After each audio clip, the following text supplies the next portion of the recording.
জঙ্গলের মধ্যে হাঁটতে হাঁটতে ছোট সিংহ আহিয়ান হঠাৎ বড় হয়ে দেখল এক সিংহী। সে বলল, হ্যালো, আমি আহিয়ান।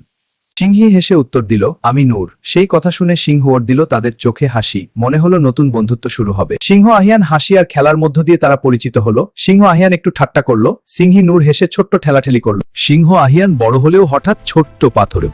এভাবেই তো সাহসী সিংহ ক্লামসি হতে পারে। এভাবেই হাসি আর খেলার মধ্য দিয়ে তাদের বন্ধুত্ব আরো মজবুত হলো। এখন তারা একসাথে বন রক্ষা করার পরিকল্পনা করছে। আমাদের লক্ষ্য, জঙ্গল কিভাবে সুন্দর রাখা যায়, সবাইকে নিরাপদ রাখা। সব প্রাণী আলোচনা করলো। পানি সংরক্ষণ করতে হবে, গাছ লাগানো উচিত, সব জায়গা পরিষ্কার রাখতে হবে, সবাইকে নিরাপত্তার ব্যবস্থা করে হবে। সবাই একমত হলো। মিটিং শেষে আহিয়ান ও নূরকে বন রক্ষাকারী হিসেবে ঘোষণা করা হলো। সব প্রাণী আনন্দে নাচতে শুরু করলো। চলো এগাই, ভয় কিসের ভাই। মিলেমিশে গায় গায় আমরাই সাহস।